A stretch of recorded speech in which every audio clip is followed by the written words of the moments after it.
ফেব্রুয়ারি মাসের শুরু থেকে এখন পর্যন্ত ভূমিকম্পে 10 বার কাঁপল দেশ। এক মাসে এতবার ভূমিকম্প হওয়া কিসের ইঙ্গিত দিচ্ছে? বাংলাদেশে কি বড় কোনো ভূমিকম্প হবে, এমন প্রশ্নই এখন সবার মুখে মুখে।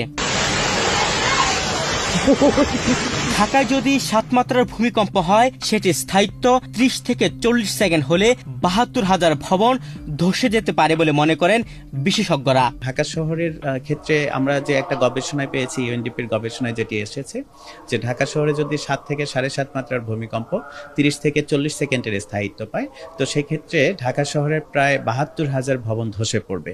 তো এটা বড় ধরনের একটা চ্যালেঞ্জ হয়ে দাঁড়াবে তখন আমাদের জন্য।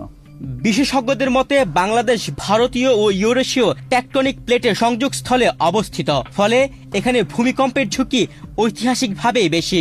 সাম্প্রতিক এই উচ্চহার ভবিষ্যতের জন্য সতর্ক সংকেত কিনা তা নিয়ে নজর রাখছে সংশ্লিষ্টরা।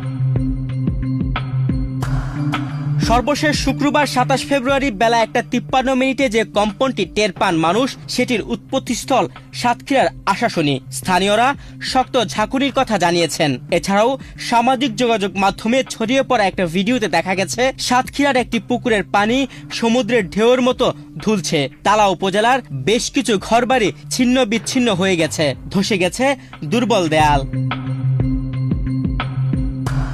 ঢাকা ছাড়াও দক্ষিণ পশ্চিমাঞ্চলের বিভিন্ন জেলা এবং পার্শ্ববর্তী দেশ ভারতের কিছু এলাকাতেও কম্পন অনুভূত হয়েছে। তাৎক্ষণিকভাবে বড় ধরনের ক্ষয়ক্ষতি বা হতাহতের খবর পাওয়া যায়নি, তবে উদ্বেগ বাড়াচ্ছে চলতি মাসের পরিসংখ্যান। ফেব্রুয়ারির শুরু থেকে 27 তারিখ পর্যন্ত দেশে মোট 10 বার ভূকম্পন রেকর্ড হয়েছে।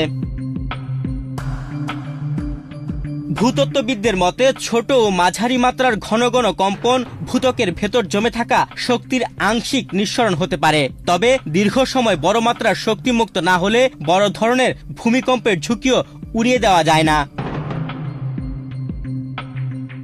মাসের শুরু 1 ফেব্রুয়ারি সিলেটে 3 মাত্রার মৃদু ভূমিকম্প দিয়ে 3 ফেব্রুয়ারি একই দিনে একাধিক কেঁপে ওঠে দেশ। সেদিন সাতক্ষীরার কলরোয়ায় 4.1 মাত্রার কম্পন রেকর্ড করা হয়। একই সময়ে মিয়ানমারে 5.9 ও 5.2 মাত্রার দুটি শক্তিশালী ভূমিকম্প আঘাত হানে, যার প্রভাব বাংলাদেশেও অনুভূত হয়। এরপর 9 ও 10 ফেব্রুয়ারি সিলেট অঞ্চলে আরো দুটি কম্পন টের পাওয়া যায়। 19 ফেব্রুয়ারি সুনামগঞ্জের ছাতকে 4.1 মাত্রার ভূমিকম্প অনুভূত হয়। 25 ফেব্রুয়ারি রাতে 5.1 মাত্রার আরেকটি কম্পনের উৎপত্তিস্থল ছিল মিয়ানমারের সাংহাই অঞ্চলের মনিওয়া শহরের কাছে। 26 ফেব্রুয়ারি রাতে সিকিমে 3.7 মাত্রার ভূমিকম্পের প্রভাব পড়েছে বাংলাদেশে। আর 27 ফেব্রুয়ারি 5.3 মাত্রার কম্পন মিলিয়ে সংখ্যাটি দাঁড়ালো 10-এ।